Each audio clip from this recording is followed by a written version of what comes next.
Então, a gente está brincando com esses conceitos e eu vou colocar aqui os diagramas de demanda e oferta e vou falar um pouquinho sobre a elasticidade, fazer essa conexão do diagrama com o conceito de elasticidade.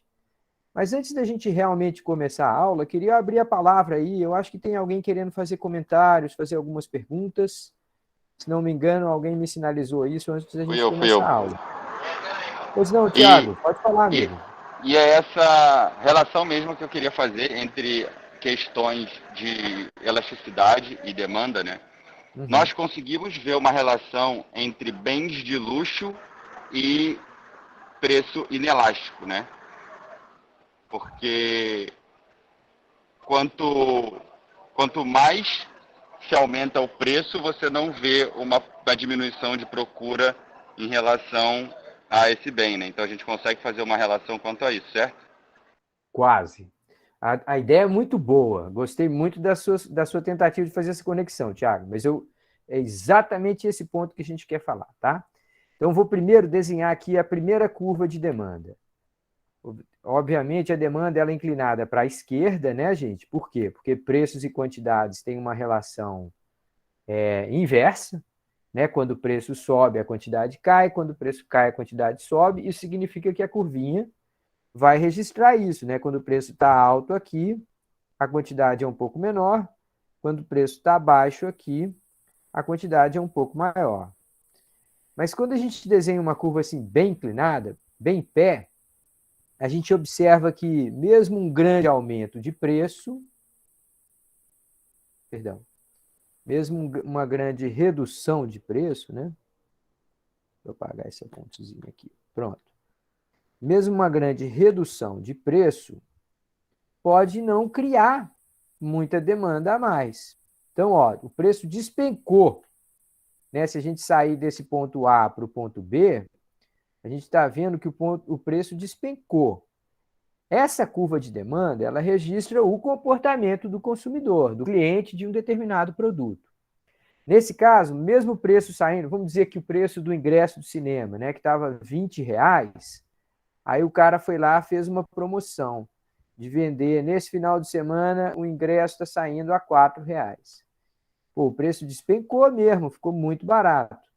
Só que se esse fosse um produto de demanda inelástica, então aquilo não faz muita reação. Então, talvez ingresso de cinema não seja um bom exemplo. Tinha que ser alguma coisa do tipo assim, insulina, ou sei lá, remédio para dor de cabeça. Remédio para dor de cabeça você não compra porque está em promoção. Opa, olha ali tem um remédio para dor de cabeça, já vou me preparar para a próxima dor de cabeça. Ninguém pensa assim,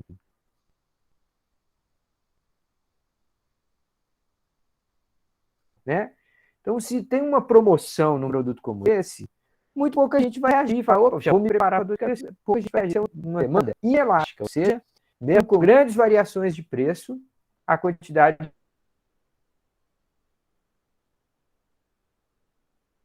varia pouco. Aí tem outros produtos, aí talvez vai o ingresso do cinema, que tem uma demanda também deitada para a esquerda, mas deixa eu limpar um pouco o diagrama, tirar um pouco de coisa daqui, pumba, pumba, pumba, limpar um pouquinho aqui, pronto. Até limpar essa parte aqui. Se a demanda ela é mais deitada assim, a gente fala que nesse caso é uma demanda elástica em relação ao preço. Vamos só lembrar essa ideia, né? A gente está aqui, a caneta está aqui, pronto. Então, ó, nesse caso, se houver uma promoção para, sei lá, alguma coisa que tem demanda elástica, um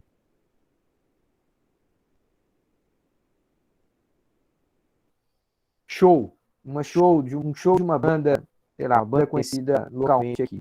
Se o preço cai de R$ 10 a meia entrada para 5, você pode ter um grande salto na quantidade. Faz fila na porta, um monte de gente tem dificuldade para entrar. Então, olha o que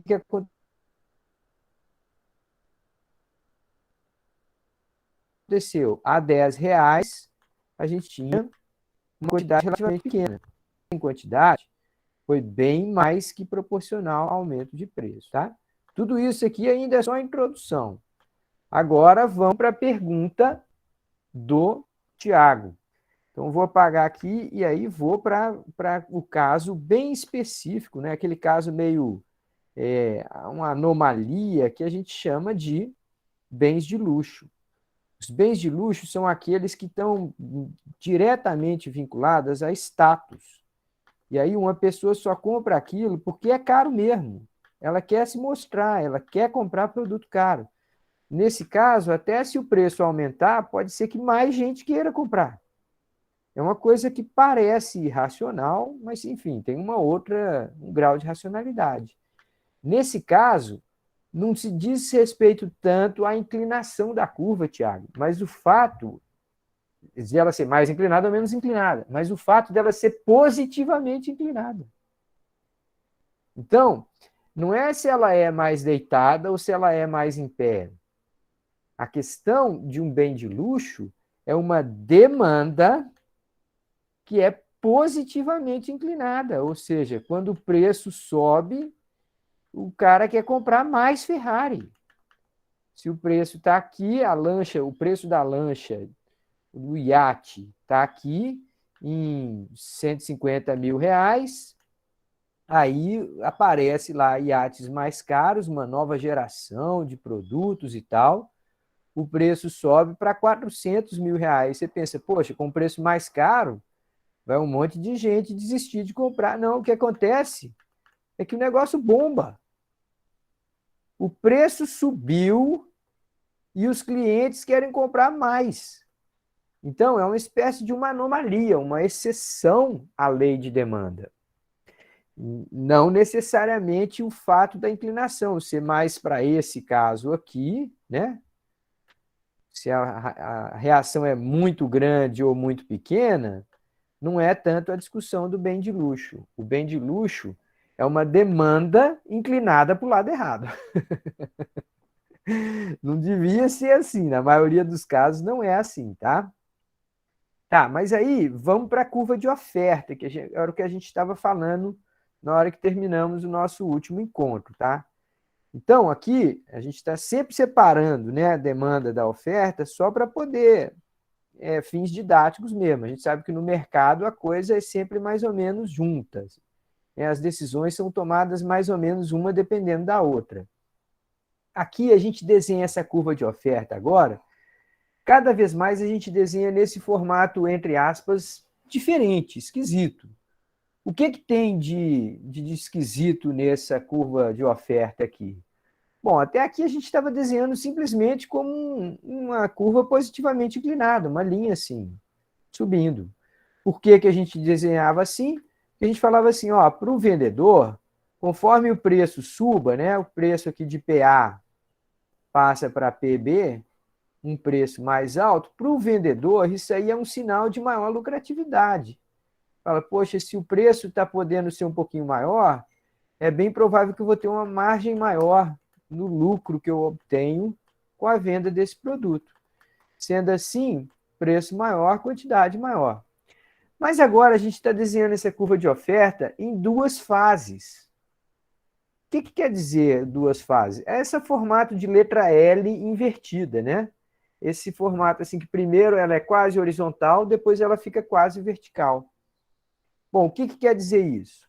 Quer dizer que se uma empresa ou um produtor, se esse cara tem capacidade ociosa, qualquer pequeno sinal de preço, né, um pequeno aumento na perspectiva de lucro, o cara com capacidade ociosa, ele já fica logo empolgado. Fala, poxa, estou com tanta máquina parada, tanta gente sem trabalhar aqui. Na hora que vem um sinalzinho de preço, ele fala, beleza, não, agora eu ofereço maiores quantidades na hora. Então, a empresa não só tem vontade de responder com quantidades, como ela tem capacidade de responder com quantidades. Agora, gente, sem querer falar nada sobre corrida eleitoral e influenciar vocês para pensar nesse ou naquele candidato, mas contando uma história que aconteceu no final do governo Lula, tá? No final do governo Lula, a economia estava bombando. Estava crescendo muito rápido, talvez até mais rápido do que poderia crescer, e depois precisaria dar uma freada. Naquela época, eu me lembro de um aluno meu de MBA comentar comigo assim: professor, eu trabalho com representação de venda de caminhão.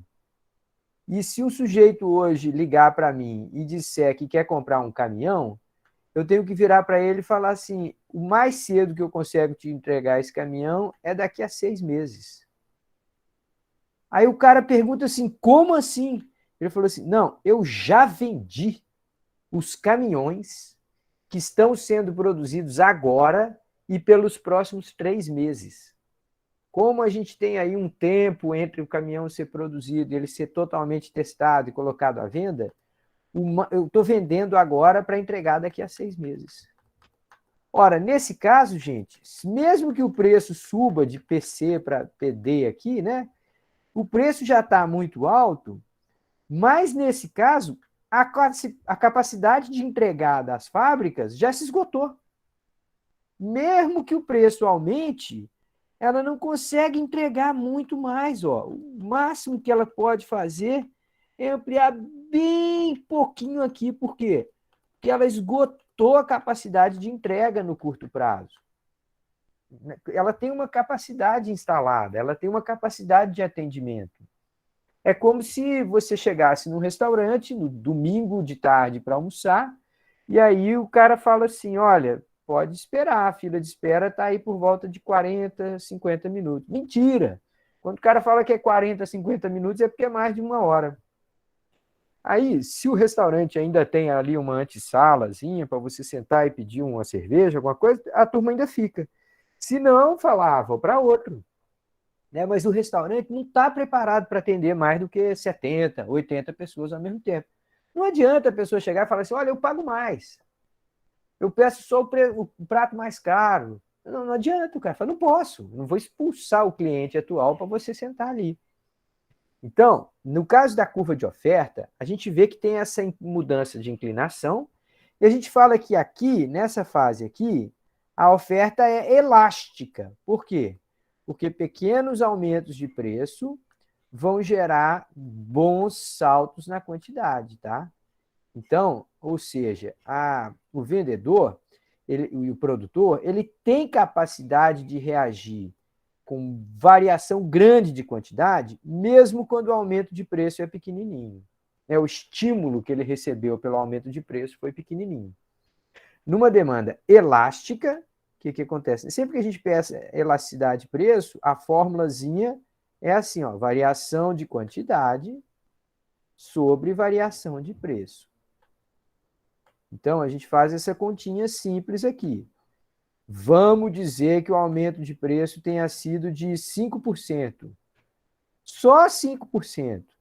Mas o cara está com capacidade ociosa, na hora que ele viu esse sinalzinho lá de preço subindo 5%, ele já se empolgou. Foi lá e chamou o empregado que ele tinha dado férias coletiva, ele começou a contratar mais insumo, já ficou empolgado com aquele sinal. Então, ele aumentou a quantidade que ele está produzindo em 15%. A resposta em quantidade foi muito maior que o aumento de preço. Então, nesse caso aqui, mais 15 sobre mais 5, ora, 15 dividido por 5 dá 3. Esse número é grande. Por que esse número é grande? Porque ele é maior do que 1. Maior do que 1 quer dizer que a resposta em quantidade, que está lá no numerador, né, está aqui em cima, é maior do que o impulso de preço que está aqui embaixo. Por isso que esse resultado dá maior do que 1, porque o numerador é maior que o denominador. Se a gente for fazer o caso para essa região aqui, aí vai ser diferente, né? Mesmo que a elasticidade de preço, né? Nós vamos calcular a elasticidade de preço. Mesmo que alguém esteja disposto a pagar 20% a mais, né? Um salto de preço gigante, parece que está todo mundo querendo comprar esse produto. Mesmo que isso aconteça, o cara só consegue entregar 2% a mais.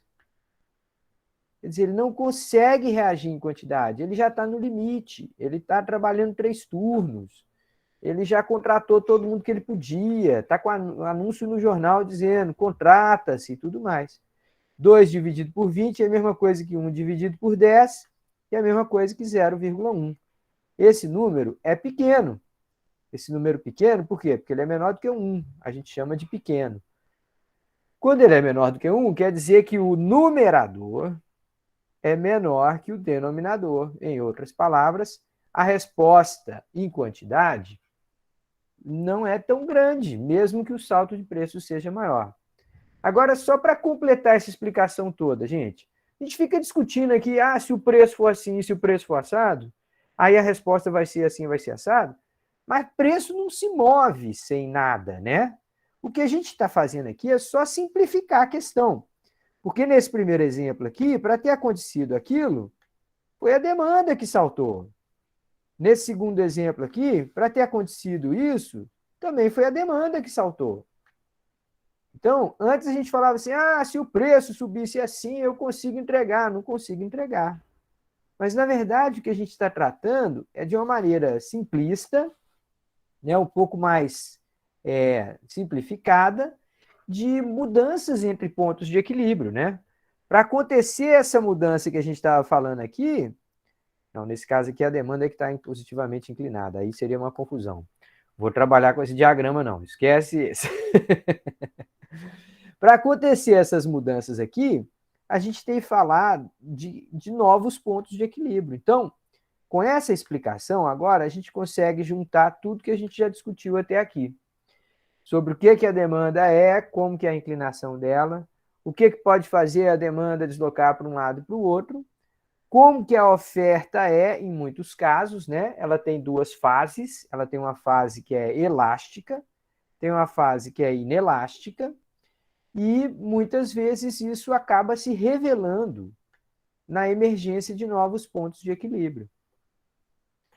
Fez sentido, pessoal? Levanta a mãozinha aí para mim se fez sentido até aqui a explicação.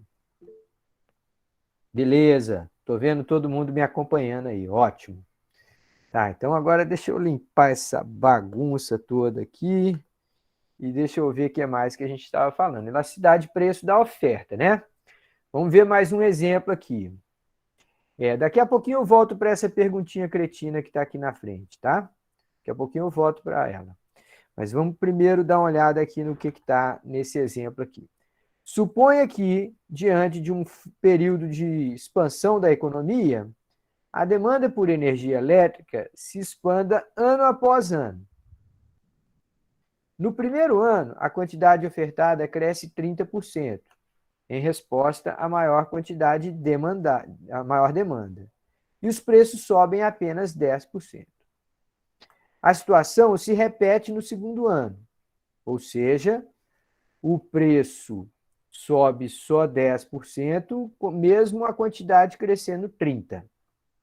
Já no terceiro ano, a quantidade ofertada cresce apenas 10%, enquanto o preço salta 40%. Tá, então, olha só. A questão te pede aqui para calcular a elasticidade em cada caso. Mas antes de fazer isso, vamos entender o que está acontecendo aqui, gente. Olha, o que a gente sabe sobre o mercado de energia elétrica?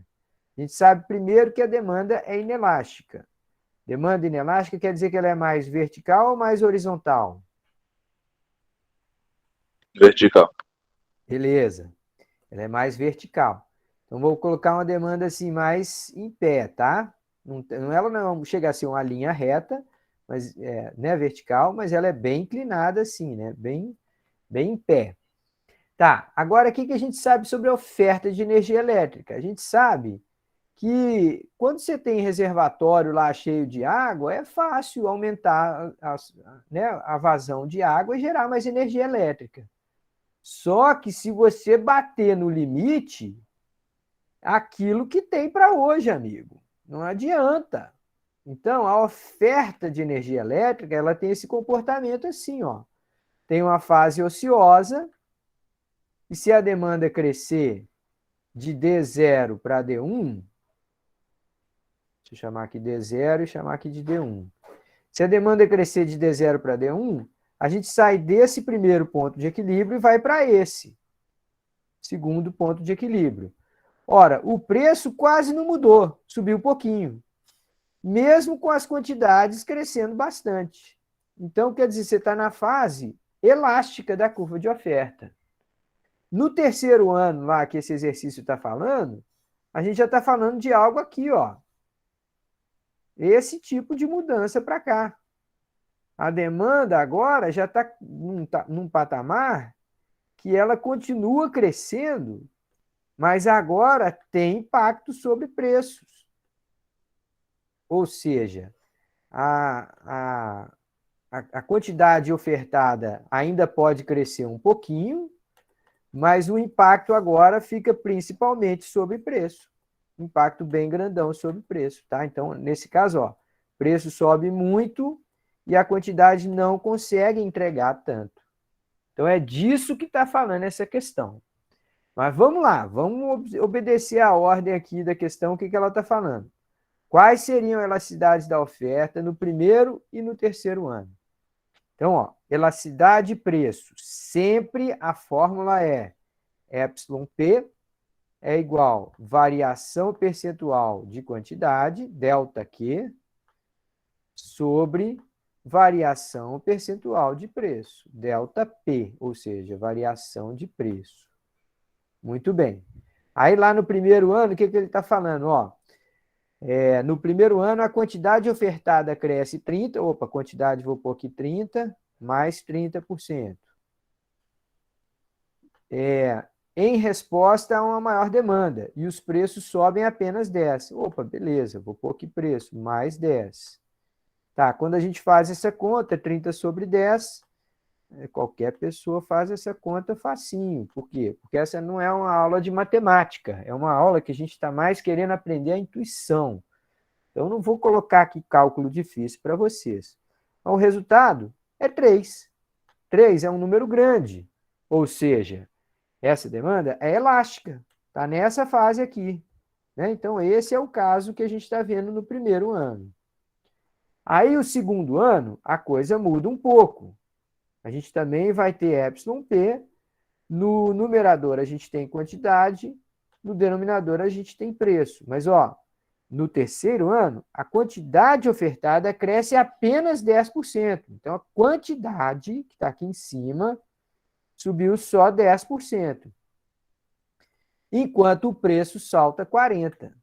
Pô, então agora lascou. Agora a gente tem um mega aumento de preço e mesmo assim a turma não consegue entregar quantidades muito maiores. 10 sobre 40 é 1/4, é 1 dividido por 4, é 0,25. Pronto, esse número é pequeno? É pequeno. Por quê? Porque ele é menor do que 1. Menor do que 1 quer dizer que a resposta em quantidade foi menor do que o impulso inicial gerado. Então, o número ficou pequenininho porque o numerador era menor do que o denominador. Aí a gente já está falando dessa região da curva. Tá, dando uma limpadinha aqui nessa história toda. Que implicações para o formato da curva de oferta essas informações teriam? Ah, a gente já desenhou aqui, né? Já matou essa charada.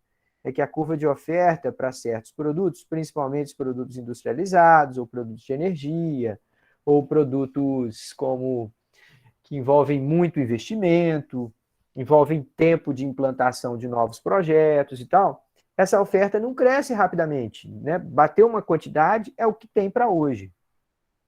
Esse comportamento faz sentido ou estamos diante de uma anomalia? Esse comportamento faz todo sentido, gente. É porque a maior parte das vezes a gente analisa as questões no chamado curto prazo. Curto prazo é o quê? Curto prazo é do tipo, deixa eu ver o que dá para entregar com a capacidade, com a estrutura que eu tenho hoje. Então, na economia, quando a gente fala curto prazo, a gente está falando assim, sem começar novas fábricas, sem implantar novas operações, quanto que dá para entregar hoje. Então, essa curva de oferta aqui é uma curva de oferta de curto prazo. Ou seja, sem pensar que é possível, e de fato é possível, né? No médio, no longo prazo, é possível duplicar essa capacidade. Tá? Então, com o passar dos anos, você pode ter uma curva de oferta aqui, que se desloca toda para a direita. Mas para isso acontecer, você vai ter que implantar uma nova fábrica. A cidade de Recife, não, o estado de Pernambuco, há uns anos para trás, passou por aqueles chamados processos de investimentos estruturantes, investimentos estruturais. A gente ampliou muito o polo industrial de Suape, um monte de gente veio do Brasil inteiro trabalhar aqui, implantaram grandes galpões industriais lá, trouxeram máquina de terraplanagem para cá. Tá, com o passar do tempo, aquilo se transformou numa mega capacidade de produção. O diabo é que 2015, 2016 vieram, impeachment da Dilma, recessão, depois pandemia e tal. Então a gente está um tempasso com capacidade ociosa lá em Suape. Um tempão. Agora que existe aí alguma expectativa, né? uma sensação de que, sei lá, daqui um ano ou dois a gente pode voltar a crescer dentro do estado de Pernambuco. Tudo bem? Então a gente falou de elasticidade preço da demanda e elasticidade preço da oferta. Agora, nós vamos falar de uma outra elasticidade. E alguém vai falar assim, peraí, Luiz Maia, mas quantas elasticidades nós vamos ter aqui? Vou falar assim, tudo bem, nós falamos de 2. Nós vamos falar só de 4 ao todo, tá? E eu vou argumentar com vocês com exemplos práticos de por que cada uma dessas elasticidades é importante. Então, se até agora eu falei sobre elasticidade de preço na demanda era o desejo, a necessidade do cliente para comprar aquele produto, seja o preço que for, ou se ele troca a qualquer hora que o preço subir, né? Então, era a elasticidade do preço da demanda representava o perfil do cliente.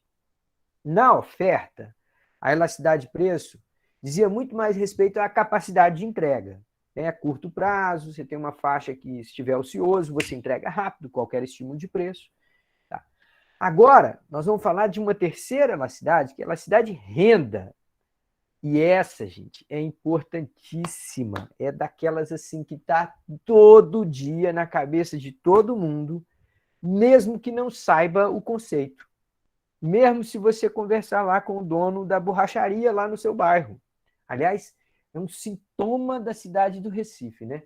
Todo bairro que você entra, você encontra 3 coisas. Você encontra igreja, encontra farmácia e encontra borracharia. É o que mais tem. É farmácia, igreja e borracharia. Nada contra a igreja. Eu acho que as pessoas rezarem, ter conexão com o seu lado espiritual é tudo muito bom e tal. Mas não era para ter tanta borracharia. Nas outras cidades do mundo não tem tanta borracharia. A gente tem porque as nossas rodovias são porcaria. É difícil, o cara hoje em dia fica sem vontade de comprar um pneu novo, porque fala, para quê? Vai estourar daqui a um mês ou 2, na hora que eu pegar um lamaçal aí. E outra coisa é farmácia. Que diabo de tanta farmácia? Por que a cada esquina tem uma farmácia, gente? Isso é alguma coisa que está errada, né? Mas, enfim, vamos voltar para cá. Vamos voltar para a nossa discussão. Elasticidade renda da demanda. Mesmo o dono do mercadinho lá do bairro, ele também sabe isso. Pode não saber o nome, mas ele também sabe isso. Então, vamos ver o que é aqui. Mede-se o quanto mais ou menos os clientes de um determinado setor estão dispostos a adquirir diante de mudança na renda, não no preço. Até aqui a gente estava falando, se o preço subir, o cara compra mais, se o preço cair, o cara compra... Enfim. Agora, a gente está falando assim, se a renda mudar, o que acontece com a demanda? Opa, mas espera aí, Luiz, eu me lembro bem que você falou que a demanda ela se desloca quando a renda aumenta.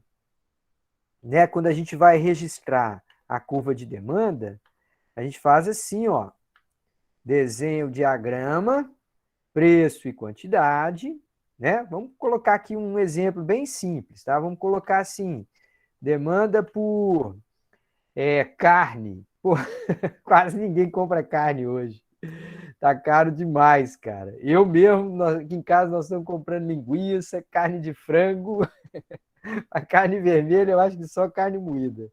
Eu fui no supermercado hoje, a única carne vermelha que eu comprei foi carne moída. E olha que eu sou um professor universitário, não posso reclamar do meu salário, não. Tem gente muito pior do que eu. Tá, mas aqui, tá uma demanda aqui, aí de repente tem um aumento da renda, e a oferta lá. De repente tem um aumento da renda. Aumento da renda faz o quê? Faz a demanda se deslocar para a direita. Só que a elasticidade agora, olha aqui, ó, elasticidade renda da demanda, agora vai dizer assim, quão grande, qual que é o tamanho do salto da demanda na hora que a renda aumenta. Tem alguns produtos que quando a renda aumenta, a demanda explode. Tem outros produtos que quando a renda aumenta, a demanda cresce só um pouquinho.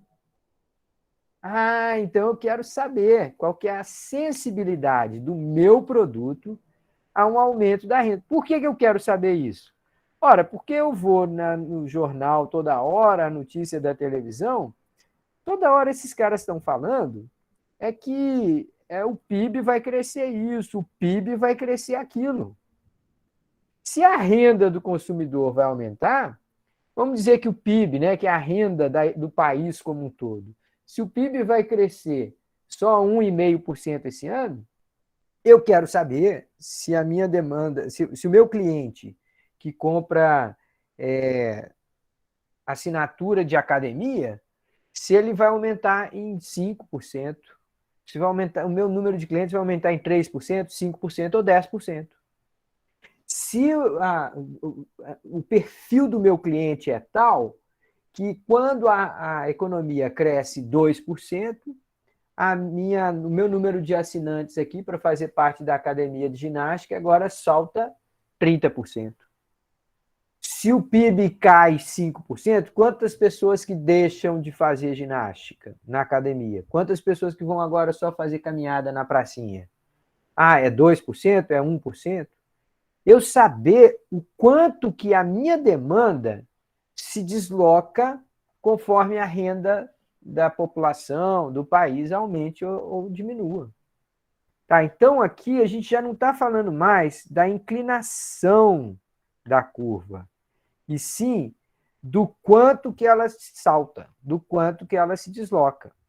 Então, ó, uma demanda inelástica em relação à renda é aquela para a qual o consumidor altera pouco a quantidade demandada, ou seja, um pequeno deslocamento da curva quando a sua renda se altera. Exemplo, água potável.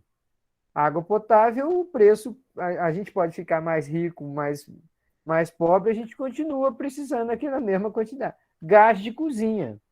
A renda aumenta, o cara não sai torrando gás de cozinha mais do que ele precisa. Bens de consumo básico em geral, pasta de dente. Ah, não, mas o cara pode comprar outro tipo de pasta, uma pasta mais barata. Não, é verdade, pode ter alguma reação. Mas, em geral, as pessoas têm lá um hábito específico, não vão trocar o sabão que elas usam para tomar banho porque a renda aumentou. Ah, não, estou mais rica, agora eu vou comprar sabonete de R$ 30 lá no shopping. Muito pouca gente que faz isso. Tá? A maioria de nós não despende o dinheiro dessa forma. Por outro lado, uma demanda elástica em relação à renda é aquela para a qual o consumidor muda muito a quantidade demandada, ou seja, grandes deslocamentos da curva quando o preço se altera. Quais são esses exemplos? Gente, ó, refeição em restaurante. Todo mundo gosta de comer num restaurante. Toda família gosta de falar assim, esse domingo, pelo menos, não vou para a cozinha, não vou ter que lavar prato. Ah, então vamos para o restaurante. Todo mundo gosta. Quando a renda aumenta, os restaurantes ficam cheios. Aliás, se alguém quisesse, poderia até medir.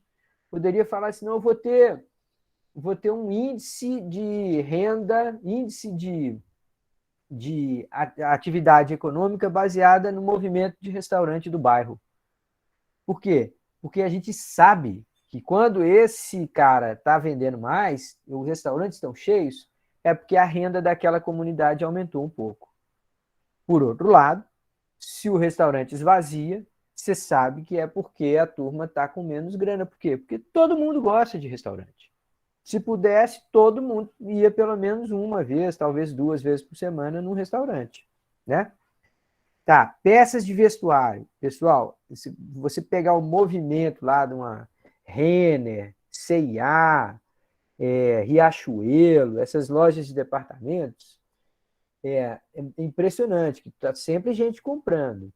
Mas quando a economia acelera, essas lojas ficam assim, cara. Você tem fila para comprar um par de meia, para comprar uma camisa. Fica muito cheio. Outra demanda que responde muito à renda, automóvel. Quando o país começa a crescer, quando a turma começa a ter uma renda um pouquinho melhor, bomba a venda de automóvel. A demanda é elástica em relação à renda, ou seja, se o PIB crescer 5%, a venda de automóveis salta 30%. Então, assim, é um salto enorme comparado com o impulso inicial. Então, a gente tem demandas que são mais elásticas e outras que são mais inelásticas, nesse caso, em relação à renda. Aí, como é que a gente vai calcular isso? Ah, da mesma forma, cara. Vamos pegar aqui esse exemplo que acabou de falar, né, da elasticidade. Agora eu vou pôr R aqui em cima, ó. Elasticidade, renda. Aqui eu tinha colocado I, mas isso aí era uma besteira, porque no livro americano, I é income, é renda. No livro brasileiro, e nós somos brasileiros, né? Aqui em português a gente deveria colocar R, tá? Então, elasticidade, renda. Agora, a fórmula vai ser um pouquinho diferente. Em cima, sempre variação de quantidade. Gente, faz uma tatuagem no braço aí para nunca mais esquecer. Qualquer cálculo de elasticidade, a parte de cima é variação de quantidade. Só que aqui agora, em vez de ser preço, vai ser renda. Pronto, só isso. Então, cada elasticidade que eu falar, só vai mudar mesmo o que vai aqui embaixo. Qual que é o impulso que gera a mudança, tá? Tá, então vamos pegar esse exemplo que eu falei dos automóveis, tá? Se o PIB no Brasil cresce 5%, que é um crescimento forte, né? A economia crescendo a 5%, a taxa de desemprego cai rápido. Um monte de setor começa a faltar gente para contratar. Pelo menos sempre foi assim, quando a gente tem um crescimento tão forte assim. Se a renda cresce 30%, no caso dos automóveis, a gente vê coisas desse tipo aqui, ó. 30% a mais de carro sendo comprado e sendo emplacado por ano. Ora, se a gente fizer essa conta, a gente está falando que esse número é 6 mais 6. Ora, ele ser mais tem algum significado? Tem sim, que ele é um bem normal. Peraí, como é que é bem normal mesmo? Era bem normal e bem inferior. Bem normal é aquele que a renda aumenta, a quantidade aumenta. Bem inferior é aquele que a renda aumenta, você quer ficar livre daquela porcaria. É todo produto que você pode colocar o adjetivo vagabundo, né? Cerveja vagabunda, carro vagabundo, gasolina vagabunda. Pior que tem isso mesmo. O que mais? Comida de segunda, né? Carne de terceira e tal. Quando sua renda aumenta, você quer ficar livre daquilo. Aí o sinal seria negativo. Mas no caso aqui, a gente está falando automóvel. Automóvel é um bem normal. Quando a renda aumenta, as pessoas compram mais. Como elas compram muito mais, esse número é grande, né? Esse mais 6 aqui é um número grandão. Ele quer dizer o quê? Que a resposta em quantidade é gigante comparado com o aumento da renda média naquela economia. Se o PIB cresce 5%, a venda de automóveis bomba 30%. Aí, pessoal, imagine que você trabalha para a Avon, ou para a Natura, ou para, como é que é o nome da outra? Inodê, não tem um negócio assim? Pois é, você trabalha nessa revenda de produtos. Vamos supor que de uma hora para outra você começa a ver que os seus clientes estão comprando mais. Ora, uma das possíveis razões para isso é que aquela economia local está girando mais. Aí quando você vai procurar saber, fala assim, olha, é mesmo, olha, tem muito mais construção aqui no bairro, Toda vez que eu entro ali no armazém, tá cheio de gente comprando para fazer pequenas reformas em casa. O supermercado está sempre cheio. Sábado e domingo, então, fica insuportável de tanta gente. Então é porque existe uma relação da renda média daquele lugar com o seu produto. Em alguns setores, você pode ter um número grande ou um número pequeno. Então, vou pegar um exemplo lá. Suponha que seja você é representante de uma indústria farmacêutica, tá? E aí você está passando nas farmácias do bairro para vender lá um determinado produto que é para a dor do estômago. Aí você vê que, mais uma vez, a economia cresceu 5%. Aí você fala assim, e quanto mais remédio para a dor do estômago que eu vendi? Vendeu um pouco mais, mas foi só 2,5%. Foi um crescimento bem pequenininho, né? Mas cresceu. Esse produto é um produto normal ou inferior? O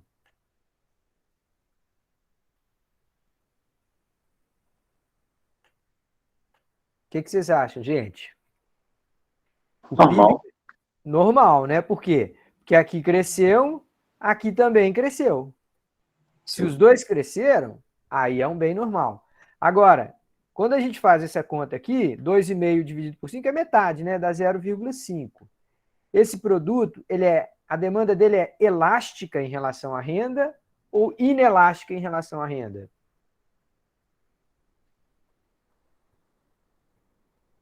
O que vocês acham? Ela é positiva, então. Eu acho que ela seja elástica. Quase, cara. Ela é positiva, quer dizer só que o bem é normal. Mas olha aqui, ó, o número é menor do que 1. O que É inelástica. significa o número ser menor do que 1? É que a resposta em quantidade é menor do que o impulso. Mesmo tendo ido para a mesma direção, a resposta em quantidade foi pequena. Então, esse é um produto normal. Por quê? Porque o sinal é positivo. Ou seja, para onde vai a renda, vai a quantidade. Mas esse também é um produto inelástico, ou seja, em relação à renda. Ou seja, a renda subiu 5%. Mas ninguém sai comprando tanto remédio para dor de estômago porque a renda aumentou. O que vai acontecer é aquelas pessoas que antes não estavam podendo comprar e estavam só tomando chazinho, agora elas falam assim, não, pô, tô com uma renda um pouquinho melhor, tive uma dor de estômago, vou lá comprar um remédio para essa dor de estômago. É melhor ir para a farmácia e resolver logo esse problema do que ficar tentando com um chazinho daqui, um chazinho dali, e o negócio nunca melhora. Então, há uma resposta positiva, mas essa resposta foi menos que proporcional. Então, a demanda para esse produto é inelástica em relação à renda. Mais uma vez, você vai olhar para mim e vai falar assim, tá bom, Luiz, por que eu estou aprendendo isso? Por que eu preciso saber isso? Se você é gerente de uma loja, você precisa saber isso. Você precisa saber quais produtos que estão na vitrine que vão bombar se a renda nesse ano aumentar. Quais produtos que estão na vitrine que a renda vai continuar a mesma, ou então subir bem pouquinho se a renda da economia aumentar. E por que eu preciso saber essa informação? Porque você tem que repor estoque. Você tem que saber antes. Você tem que conhecer o perfil da elasticidade de renda dos produtos. É você quem vai tomar a decisão. Você é gerente. Se o cliente chegar lá e falar assim, eu vim aqui para comprar aquela bolsa assim, você fala, tem, mas já acabou. Perdeu um cliente, perdeu uma venda. Por quê? Porque você não planejou seu estoque direito. O seu concorrente vai vender essa bolsa. Então, se antecipar as mudanças de renda na economia, vai permitir que você, dentro da gestão de um negócio, que você faça melhor gestão de estoque. Quem é que faz gestão de estoque fera, de altíssima qualidade, prevendo cada detalhe do que vai acontecer? Essas grandes cadeias de supermercado. Esses caras, eles calculam a elasticidade de renda para o alface, para couve, para beterraba, para charque, para camarão, para iogurte, seja da Danone ou seja da, sei lá, Betânia. Os caras conhecem a elasticidade de renda para cada marca, para cada produto. quando você entra no supermercado, gente, você vê as prateleiras, você saiba que não tem nada acidental ali. A altura que o produto é colocado, o que vem primeiro. Quer ver? Olha só, como economista, você pode olhar para um supermercado e falar assim: eu quase sempre vejo cerveja, leite e carne sempre lá no fundo da loja. Por quê, gente? Tem alguma razão para ser lá no fundo da loja? Ah, porque o sol é diferente lá, a água, a luz é diferente. Não. É porque ele quer que você passe por todas as vitrines, todas as prateleiras, Todas as caminhe prateleiras de bastante. petisco. Conheça bem tudo que tem as promoções e tal, antes de você chegar lá e conseguir comprar o litro de leite que você foi buscar. Então, é uma estratégia. Num ponto de venda, essas informações, gente, são valiosas. E perceba, a gente costuma olhar para isso e pensar assim: ah, isso, perdão aqui pelo palavreado, tá? Ah, isso é sacanagem. Isso eles estão tentando enganar a gente. Tal. Às vezes não, cara. Às vezes não é por maldade, é por falar assim: o cara que entra para comprar leite, ele depois chega em casa e fala: eita, ó, tinha que levar o achocolatado da minha filha também. Aí ele volta para o supermercado para comprar de novo. Se você não organizar de uma forma que ajuda também o cara a tomar a decisão certa, você não vende. É ruim para você e é ruim para ele. Então, assim, uma parte dessa história toda, claro, é manipulação. Mas outra parte é saber fazer negócio. Saber fazer negócio que você ganha dinheiro e que o cliente sai satisfeito. Então, prever. Ah, a economia está crescendo menos. Qual o produto que eu vou continuar vendendo forte? Qual o produto que vai cair? Então, vai lá no supermercado do seu bairro, na próxima vez que você entrar, olha o que tem de carne à venda. Hoje você não está vendo mais o supermercado colocar uma geladeira inteira com picanha. O preço da picanha está mais de R$ 100. Quem come picanha hoje no Brasil, gente? Diga lá, Tiagão. Então, o que você está dizendo aí, lance do supermercado, vai muito do conceito de arquitetura de escolha, né? Não só do de marketing em si, mas no de arquitetura de escolha. Quando eu estava na Austrália, né, o Estado ele intervém em muitas políticas de saúde alimentar, né? Então, o mercado ele tem que seguir uma cartilha que o Estado dá em prol do benefício do consumidor, né? Uhum. Então, aqui do Brasil você já começou a ver, né? Que você chega no supermercado, ali na frente já tem a parte da horta, aí em volta do supermercado são partes de laticínios, carne de produtos saudáveis, na ideia de dificultar o acesso a produtos industrializados, né? Então, isso é uma iniciativa do Estado perante ao consumidor. Isso que você está falando, eu tive loja de roupa há um tempo, só que eu não sabia de determinados conceitos, né? E depois eu namorei uma menina que trabalhava em loja de roupa. Uhum. E só que eu sou um cara que leio muito jornal e estou um pouco mais antenado em determinados fatores do que ela. Então eu chegava para ela: olha, você tem que dobrar no dia tal. Dobrar é fazer jornada dupla, né? Então você vai ter que dobrar na quinta-feira do dia 8, porque vai sair o saque do FGTS para o público tal. Aí ela dobrava nesse dia, ela sabia que ela tinha mais chance de vender mais, porque ia ter mais clientes na loja, e ela podia folgar num dia que não teria mais movimento nenhum. Né? Então, era assim que eu trabalhava em conjunto com ela para conseguir aproveitar o máximo de vendas em casa. Muito, muito legal o comentário, Thiago. Deixa eu só fazer um pequeno adendo na sua fala, cara, que é uma coisa que é importante as pessoas saberem, tá? Existe uma diferença entre a persuasão do marketing, a técnica do marketing é pensando assim, como fazer o cara gastar mais. Tá? Isso é persuasão, e tem técnicas, tem até um livro que chama As Armas da Persuasão e tal.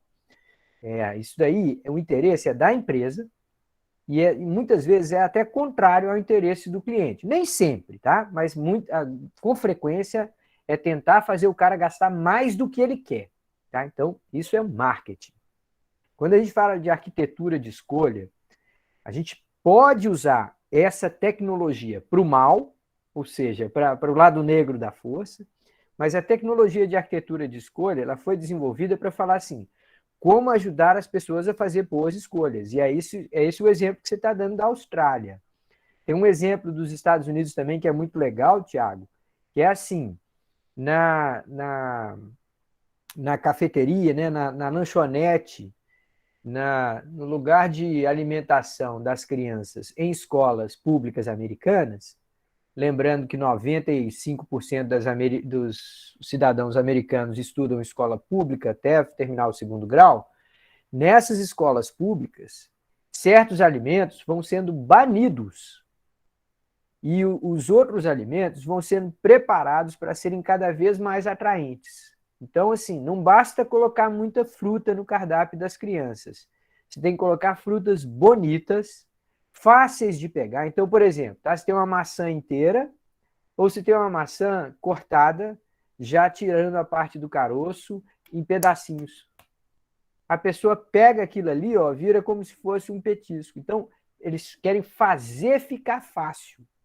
Mas essa ideia de arquitetura de escolha é tentando fazer a pessoa tomar melhores decisões para ela. Não é para mim. No marketing, eu estou tentando manipular a pessoa, persuadir a pessoa em meu benefício e não no benefício dela. Muitas vezes, né? Tem marketing do bem também, mas a grande maioria das vezes é tentando fazer o cara gastar mais comigo, até mais do que ele pode. E no caso da arquitetura de escolha, é um conjunto de técnicas cuja função é fazer a pessoa ter melhores escolhas para ela. Mas, claro, tem gente que vai lá, aprende economia comportamental, aprende ciências comportamentais para levar para o lado negro da força, para manipular os outros e tal. Isso acontece também. Diga lá, Tiagão. Usando essa ideia aí, é a distinção, né, de sludge e nudge. Né? O nudge é positivo e o sludge é negativo. E falando dessa questão de valorizar determinados produtos, também na Austrália, as frutas elas tinham uma camada de cera para elas parecerem mais brilhantes e mais atrativas para as pessoas. Né? Então, isso ajudava a aumentar o consumo daquela determinada fruta. Alguns legumes e verduras também davam uma repaginada nelas assim para elas parecerem mais frescas e atraentes. Então tinha todo esse movimento para valorizar esses determinados assuntos e, em contrapartida, os que eram mais industrializados e embutidos, por exemplo, já não tinha nada compensando para aquilo dali, né? Então você não tem uma propaganda muito grande de sorvete, você não tem uma propaganda muito grande de salsicha ou salgadinhos, né? Então você tem essa distinção. Ainda continuava vendendo muito, mas diminuía bastante. Legal, cara. Deixa eu fazer um comentário aqui, gente, porque eu cometi um erro que eu não costumo fazer, mas eu acabei fazendo. Tem que pedir desculpa. É uma coisa que parece ser bobagem, mas na verdade é uma coisa séria. Pessoal, eu fiz a referência a uma expressão que é ir para o lado negro da força. Deixa eu explicar o que eu estava falando e deixa eu pedir desculpa, tá? Olha só. Existe um filme de ficção científica chamado Guerra nas Estrelas, e lá tem os bonzinhos e tem os malvados. Os malvados são chamados de o lado negro da força, alguém que usa lá um tipo de magia, de conhecimento místico lá, para fazer o mal. E tem os bonzinhos lá, os Jedi e tudo mais. E usa-se essa expressão, lado negro da força. Só que quando a gente usa essa expressão, a gente não se dá conta de que a gente está multiplicando, ampliando, perpetuando preconceito. O fato de preto ser associado a coisa ruim é uma tendência que está embutida na nossa língua, é uma tendência preconceituosa. Então, quando a gente fala mercado negro, em vez de dizer mercado não oficial, quando a gente fala lado negro da força, quando a gente fala que a situação está preta, tudo isso é preconceito, gente. E e eu costumo me monitorar, me vigiar para tentar evitar esse erro, mas hoje eu cometi. Então, quero pedir desculpa aqui para vocês e até alertar, porque muitos de vocês, independente de serem branco ou preto, também às vezes cometem esse erro. Por quê? Porque o preconceito nós todos temos. Se a gente não se vigiar, se a gente não tomar a decisão moral, ética, de se vigiar, são tendências que são mais fortes que a gente, empurram a gente. A gente vai com o fluxo. Então, queria pedir desculpa aqui por ter usado uma expressão que é preconceituosa. Tá certo? Obrigado. Voltando para cá, para a nossa economia. Pessoal, eu dei o exemplo para vocês de um produto cuja demanda era elástica em relação à renda. Mas só para concluir aqui, ó, vamos pegar um outro exemplo, tá? Um produto cuja demanda é inelástica em relação à renda. Ora, a gente pode pensar mais uma vez em energia elétrica. Energia elétrica é inelástico em relação a preço, mas ele também pode ser inelástico em relação à renda. Então, vamos ver como é que seria aqui, ó, variação percentual de quantidade sobre variação percentual da renda. Então, eu estou aqui na minha casa, tá? Aí, eu tive um aumento de salário. Eu e minha esposa somos professores universitários. Aí o governo foi lá e aproveitando que está em ano eleitoral, e deu o reajuste de 20% que a minha categoria está pedindo. Esse reajuste é de coisa que a gente já perdeu do tempo aí para trás, mas tudo bem. Vamos supor que minha renda subiu 20%. Significa que eu vou começar agora a tomar banho de 2 horas no chuveiro elétrico?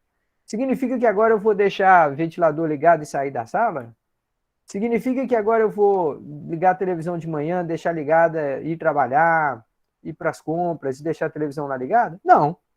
Eu não vou sair gastando energia elétrica de uma maneira bizarra só porque minha renda aumentou.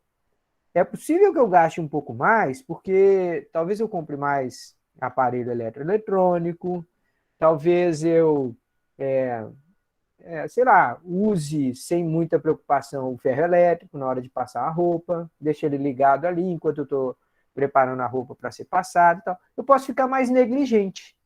Tá, mas nesse caso aqui, ó, a renda aumentou, a quantidade de energia elétrica também aumentou. Então, é um bem normal. Mas, nesse caso aqui, a reação em quantidade foi menos que proporcional à renda. Então, esse cálculo aqui vai ser 0,5. 0,5 é um produto que é inelástico em relação à renda, tá? Cresceu, mas não cresceu tanto. Beleza? Perguntas, comentários, reclamações, ou posso passar adiante? Opa, tem uma mãozinha. Diga, Márcia. Oi, professor, bom dia. Bom dia. Uma situação que eu vi ontem sobre a empolgação do setor de vestuário por conta da liberação do governo para os eventos e tal, né?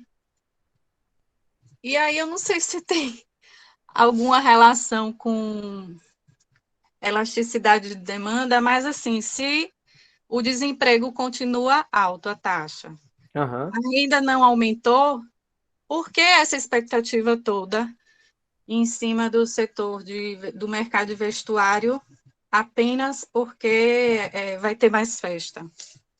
Ah, boa, boa. Então, Pessoal, vamos lá. não aumentou renda, não sei nem se vai à festa, né?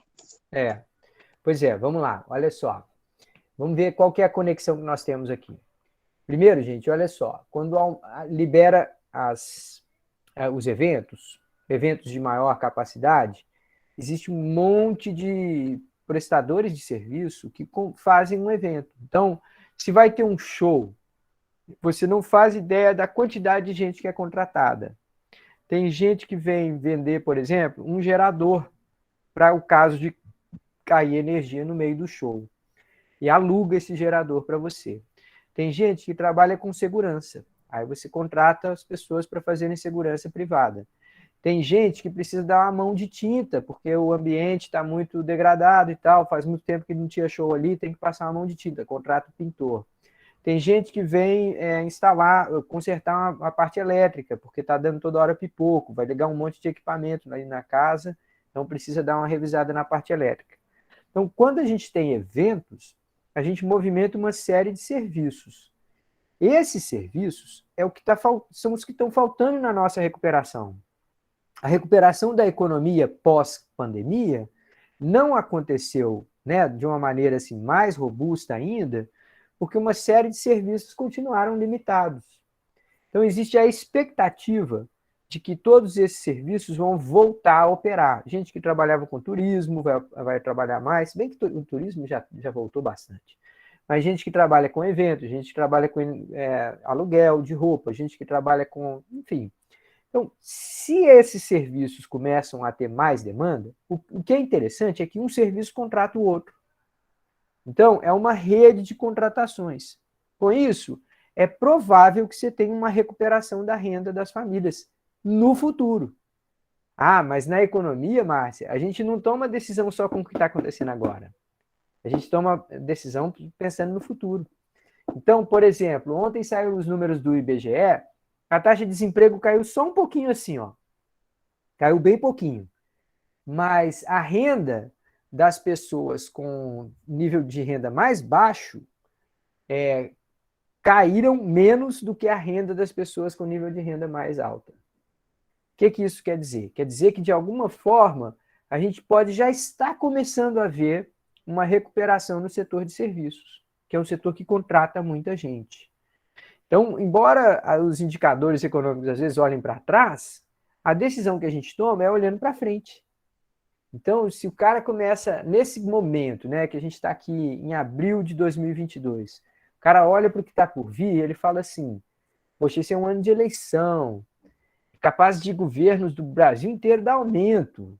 Por quê? Porque os caras querem se reeleger. Então, é possível que tenha uma reação aí na renda. O segundo semestre pode ser um pouco melhor do que o primeiro. Então, se você trabalha com essa expectativa, você já começa a contratar estoque para o segundo semestre. Você já começa a preparar a sua empresa para vender mais no segundo semestre. A gente está a 2 meses ainda do segundo semestre, mas 3 meses do segundo semestre, mas a gente já começa a prever e começa, às vezes, a fazer contrato para o que vem lá na frente, né? Então, eu acho que é isso, Márcia, é assim, é a expectativa de que a renda vai aumentar. A turma já começa a se movimentar, entende? Fez sentido?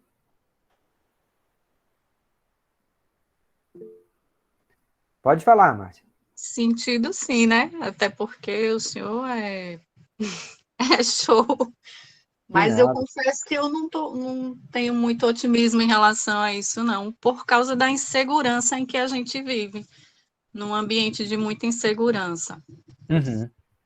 Entendi, eu também Algo sei... muito pessoal, entendeu, professor? Não tem nada...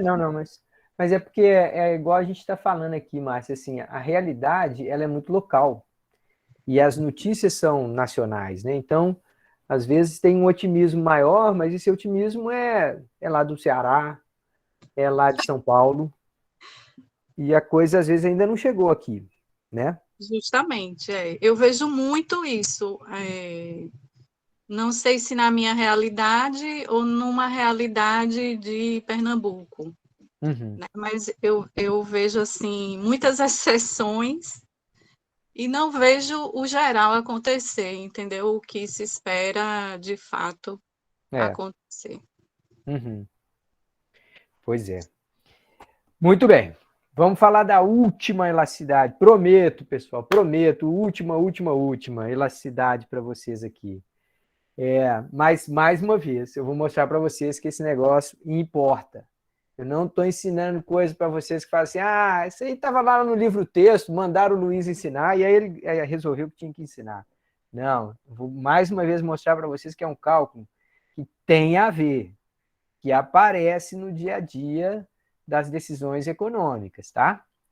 Tá, então agora nós vamos falar de elasticidade de preço cruzada da demanda. Como é que é, rapaz? Agora tem uma cruzada, passou de um lado para o outro? Não, calma. Olha só. Você vai ao supermercado comprar cerveja. Chega lá, tem uma promoção de salgadinho. Ah, beleza, massa, então já vou comprar isso aqui. Ou então você vai a comprar cerveja. Chega lá, tem uma promoção de vinhos. Os caras compraram um lote grande de vinhos lá de Portugal, aí estão fazendo uma promoção. Opa! Então, de repente, você fala assim, ah, não, de repente, né? O calor já não está tão quente assim como estava, um vinhozinho cai bem e tal. Ah, então, tem produtos que quando o preço de um sobe, a gente compra mais do outro. Tem produtos, quando o preço de um sobe, a gente compra menos do outro. Tá? Então, tem relação de os produtos serem ou complementares, a cerveja e o salgadinho, ou a cerveja e a carne de churrasco, ou a cerveja ou o café e o leite, são complementares. O cara compra as duas coisas juntas. Se um deles fica mais caro, o pacote todo ficou mais caro. Então, se sobe o preço do café, pode ser que caia a quantidade de leite. O cara fala, não, agora eu vou tomar outra coisa de manhã. Se bem que café é um produto viciante, né? Tá, mas então, agora a gente vai ver a relação de um preço para outro. E aqui, gente, eu vou chamar a atenção logo para vocês da pipoca do cinema, que foi um exemplo que eu dei lá atrás para vocês. Olha o que acontece com o caso da pipoca no cinema. Só para refrescar a memória de vocês. O que aconteceria se de uma hora para outra um prefeito ou um governador maluco resolvesse passar uma lei que ele estava indignado com o preço da pipoca no cinema e falou assim, a partir de agora está proibido vender qualquer quantidade de pipoca no cinema cobrando mais que R$10. O que ia acontecer, pessoal?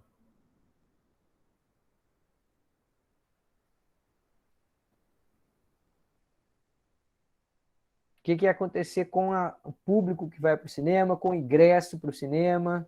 Como é que o cinema ia Eu absorver? ia comprar McDonald's e pronto.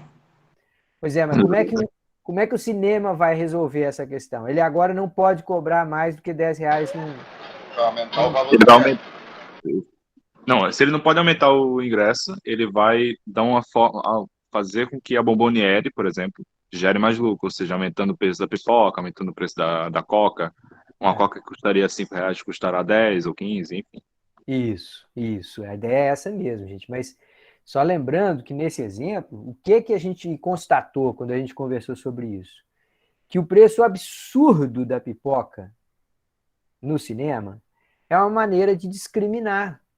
É uma maneira de fazer que pague mais pelo cinema quem pode mais. E pague menos pelo cinema quem pode menos. É uma maneira de fazer com que o cinema seja viável, mesmo que o cara não seja rico.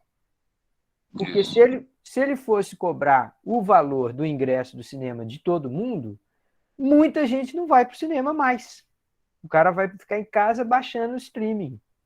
Não dá para ir. Ah, eu gosto da sala grande e tudo, gosto daquele clima de imersão, mas não dá. Tá caro. Então, para ele atrair e encher uma sala, ele precisa colocar o ingresso mais baixo. Mas se ele precisa colocar o ingresso mais baixo, ele vai te fazer o desconto, né? Vai descontar esse prejuízo, entre aspas, cobrando mais caro. No final das contas, ele fala assim, você é rico, paga R$60 para assistir um filme. Você é pobre, paga R$25 para assistir um filme. Só que ele não pode colocar isso lá na placa do cinema. Atenção, ingresso para pobre, R$25. Ingresso para rico, R$60. Ele não pode. Como é que ele faz isso? Ele tem o conhecimento de elasticidade de preço cruzada.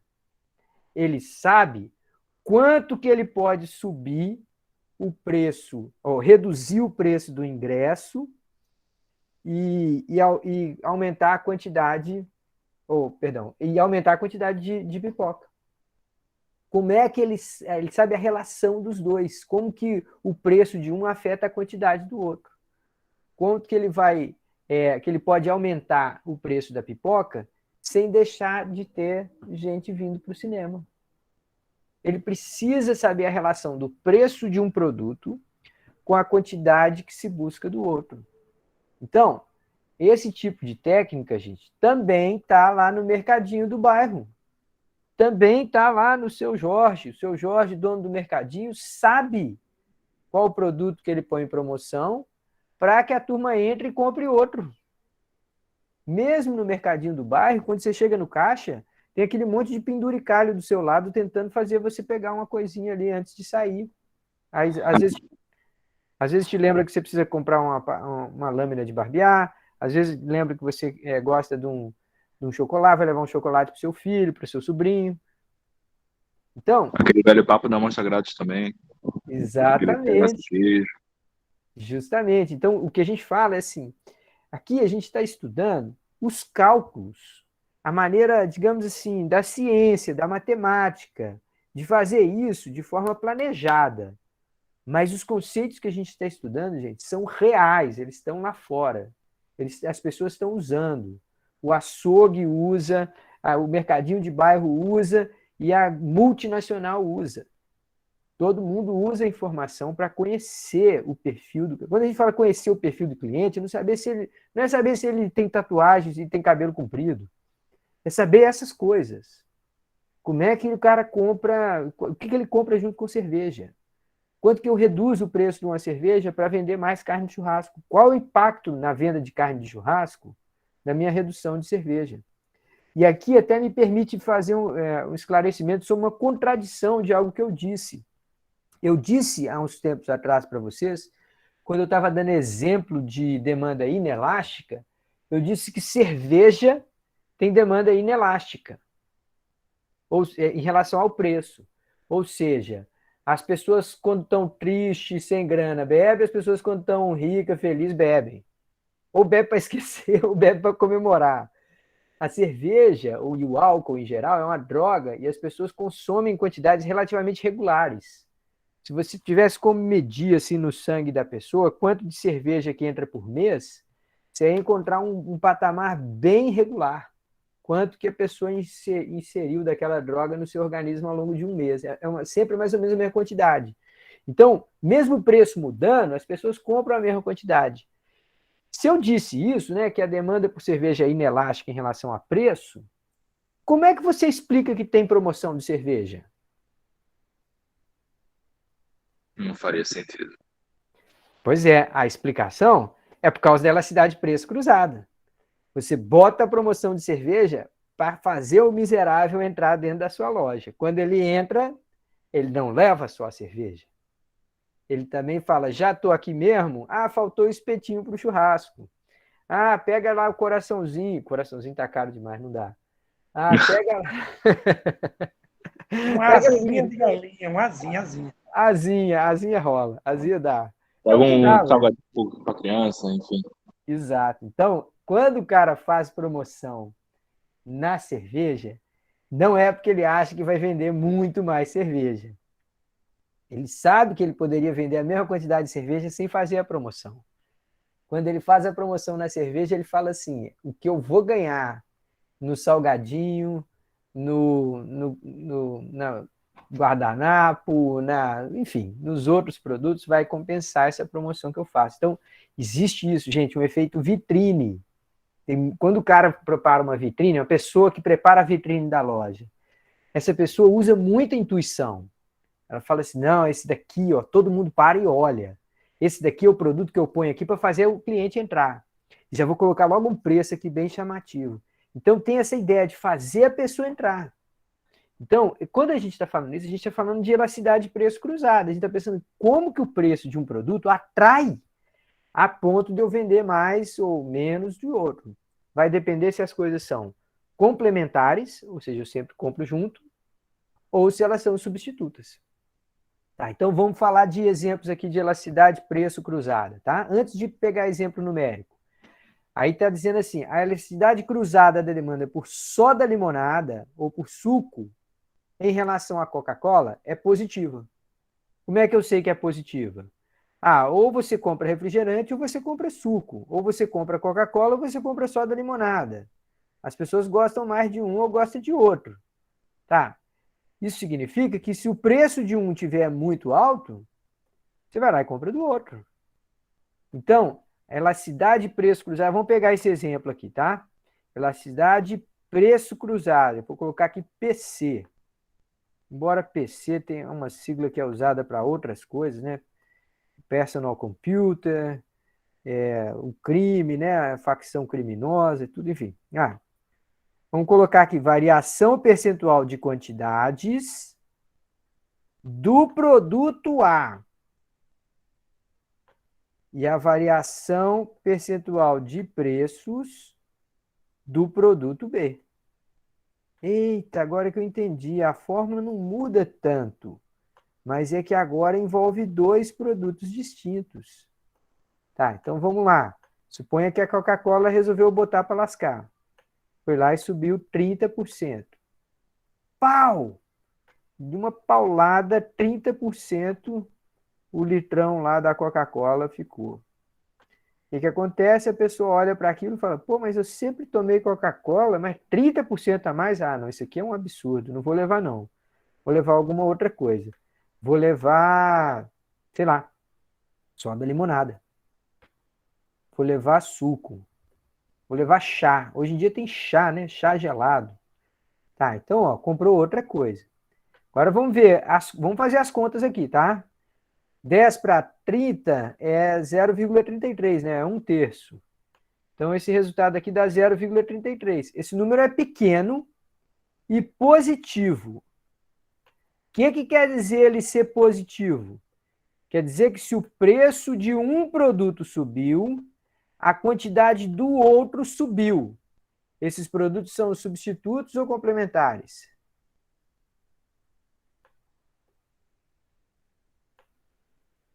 Substitutos.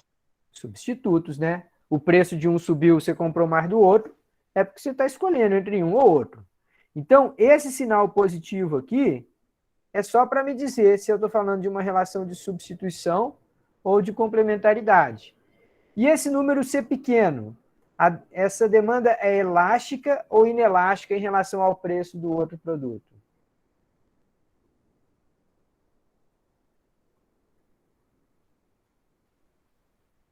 O que vocês me dizem, pessoal? Elástica ou inelástica em relação ao preço do outro produto? Elástica. É menor do que 1. 0,33. É inelástico. Comparado aos 30 é inelástico. 10 sobre 30, 0,33 é menor do que 1, quer dizer que é inelástico. Ou seja, a resposta em quantidade é menor do que o impulso em preço. Tanto que o número ficou pequeno, né? Quando o número é menor do que 1, a gente sempre lembra que isso é insensível e inelástico, tá? Menor do que 1, a gente sempre vai associar com inelástico, tá?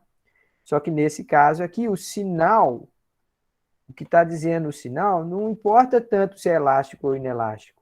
O sinal está me dizendo se esses caras são complementares ou substitutos. Tá certo? Certo. Mais uma vez, gente, essa informação parece coisa de livro de texto? Pode até parecer. Tem gente que calcula toda hora. Toda hora, o tempo todo. Cada vez que a gente faz compra, a gente passa lá o cartãozinho na máquina. O cartãozinho da máquina não é o Tiago, a Márcia, o Breno ou o Luciano. O cartãozinho na máquina é o 28874345424347. Esse cara, esse número, 28474543, o supermercado conhece profundamente. Conhece detalhes da vida, da sensibilidade, da faixa de renda. Conhece muito, às vezes conhece mais do que você mesmo se conhece. Então, esses números são compilados, são tratados e são usados para fazer gestão de negócio. Seja de forma intuitiva, com o seu Jorge lá, dono do mercadinho no bairro, seja de forma profissional, com uma grande empresa que às vezes tem um braço de consultoria, ou tem um escritório de consultoria só fazendo essas contas. Só dando dica para o gerente como que ele vai tocar um preço para cima, para baixo e fazendo essas coisas. Muito bem, eu tenho alguns poucos minutos. Vamos praticar com um exercício aqui, fazer juntos? Pode ser? Pode ser. Legal, então vamos lá. Vamos pensar ali naquele lugar que tem na entrada ali da Rural. Vocês já estão chegando na Rural agora, vocês já sabem que tem uma espécie de um mini shopping ali na frente, com gente vendendo tapioca, refeição, sanduíche, pastel. Tinha um pastel delicioso ali, não sei nem se voltou depois da pandemia. Mas tinha ali, na chegada da Rural ali, tem um monte de barraquinha, tem gente que vendia até comida chinesa ali. Tá, então tem um monte de tipos de refeição. Vamos pensar ali que você vai escolher se você chegou para a aula, você está com fome, se você vai comer uma tapioca ou uma coxinha de galinha. Tá, de cara, tá, gente? Esses dois bens são bens substitutos, né? Difícil a pessoa chegar lá e pedir os dois. Me dá uma tapioca e uma coxinha de galinha. Pode até acontecer, mas em geral a pessoa vai escolher aquele que é favorito seu e vai falar, não, eu prefiro tapioca. Não, eu prefiro coxinha de galinha, tá? Tá, então vamos supor que esses bens são substitutos. Agora, suponha que haja uma inovação na produção de carne de galinha. Ficou barata a carne de galinha agora, tá? Desfiada. Vamos pensar alto aqui. Se ficou mais barata a carne de galinha, é muito raro você ver tapioca feita com carne de galinha desfiada, né? Por outro lado, a coxinha de galinha vai ter um insumo mais barato. Então, de alguma forma, você pode ter também um ganho lá na produção. Ficou mais barato produzir coxinha de galinha, tá? Tá, então vamos colocar aqui dois diagramas. Um para coxinha de galinha e outro para tapioca.